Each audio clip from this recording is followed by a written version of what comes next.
I'm going to discuss in this video some recent Trump social media messages and what they reveal about his mental fitness, his maturity, and his character. I decided to do this video after watching an interview with Dan Crenshaw, a sane Republican congressman from Texas, who attempted to downplay significantly what Trump's statements reveal about his character, maturity, and his mental condition. Dan Crenshaw is a Republican congressman from Texas, and you might recognize him from the eye patch that he wears, having lost an eye during an IED explosion in Afghanistan, where he served as a Navy SEAL. He graduated from Tufts University and received a master's in public administration from Harvard. During the interview, Crenshaw was asked what he would say to undecided voters in order to persuade them to vote for Trump. Crenshaw acknowledged that some of those voters may be turned off by Trump's occasional mean tweets, but emphasized that those concerns needed to be set aside because of what he viewed as a Republican politician as Trump's better policy positions. I'm not going to address in this video the comparative merits of policy positions advanced by Trump and Harris, or to provide a detailed analysis using accurate information of the U.S. economy during Trump's term before the pandemic and the economy during Biden's administration. I would say that I've not read any comments from Trump supporters that accurately describe the American economy under Trump's first 3 years during his 4-year term before the pandemic. To cover those topics would take about 30 videos, averaging 10 minutes per video, and I'm not inclined to do that right now.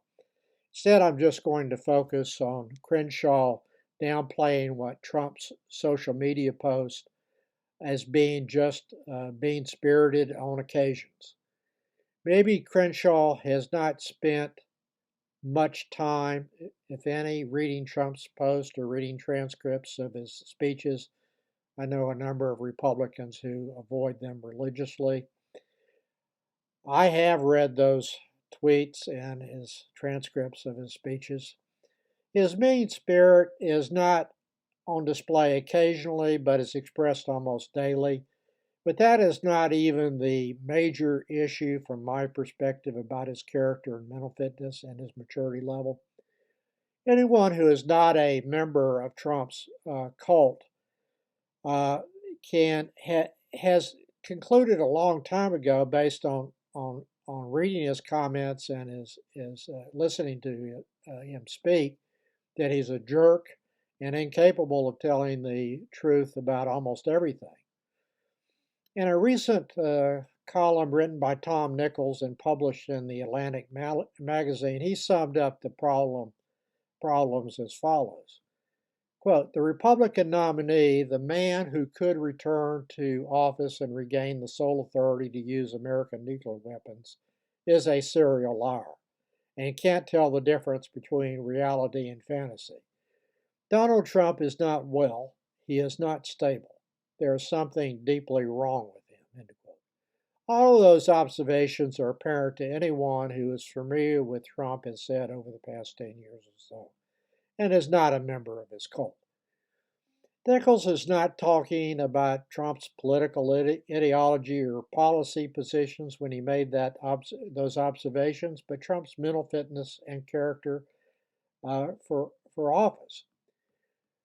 I was struck by two recent messages that I'm going to quote here that Trump posted on his Truth Social website. They indicate his mental instability, his willingness to lie even when the statements that he's making are demonstrably false and can easily be proven to be so, his immaturity, and his frequent juvenile name calling. The first one was published on 8/6/2024, and I'm going to interrupt on occasion this quote just to highlight when he's misspelling a word intentionally or putting a word in, or words in all caps that he does to basically emphasize them for his followers. Trump, quote, what are the chances that crooked Joe Biden, the worst, in all big caps, president in history of the U.S., whose presidency was unconstitutionally stolen, that's all in caps, from him by Kamabla, Kamabla, Barack Hussein, that's all in big caps, Obama, crazy Nancy Pelosi, shifty Adam Schiff, crying Chuck Schumer, and others on the lunatic left, crashes, all in big caps, the Democrat National Convention, and tries to take back the nomination, beginning with challenging me to another debate. He feels that he made a historically tragic mistake by handing over the U.S. presidency, a coup, all in big caps, to the people in the world he most hates. And he wants it back now, all big caps, end quote. Another recent Trump post highlights his willingness to lie even when the facts are available to anybody willing to look on the internet, and to promote fact-free conspiracy theories. This particular post involves his false claim that no one was at the Detroit airport to meet Harris's plane when it arrived, and that Harris used AI to create a crowd that wasn't there. No one was there, according to Trump. There is a video footage of this event shot by numerous news organizations and photos taken by independent journalists from several news organizations that confirmed that there was a large crowd present. But that will, of course, not stop Trump from making this kind of comment on his Truth Social website. Quote, has anyone noticed that Kamala cheated, that's all in big caps, at the airport?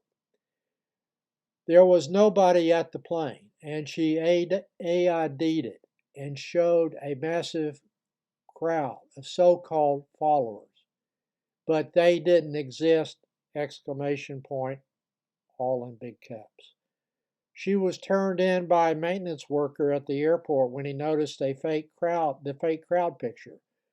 But there was nobody there, later confirmed by the reflection of the mirror-like finish of the vice presidential plane. She's a, quote, she's a cheater, that's all in big caps. She had nobody, big caps, waiting.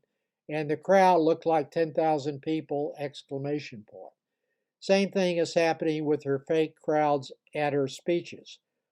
This is the way Democrats win elections, by cheating, all big caps. And they're even worse at the ballot box. So she should be disqualified because the creation of a fake image is election interference. All election interference in big caps. Anyone who does that will cheat at anything, big caps, exclamation point, end quote. There have been hundreds of Trump messages just this past year, and thousands upon thousands over the last several years, when viewed objectively and without regard to political ideology and policy positions, support Nichols' observations that Trump is mentally unfit to be president. There's something deeply wrong with the man. And while Trumpsters focus endlessly now on statements made by Walsh about carrying arms in war, there is a total failure to address or even to acknowledge any of the false and misleading statements made by Trump during his first term, measured at over 30,000 by the Washington Post, and he has not slowed down since leaving office. That is what Trump supporters living in an Orwellian world created for them by Trump. And their comments are simply not worthy to read for that reason. They can't be reached with accurate information. They are the ones who are suffering from Trump derangement syndrome, which is incurable for them.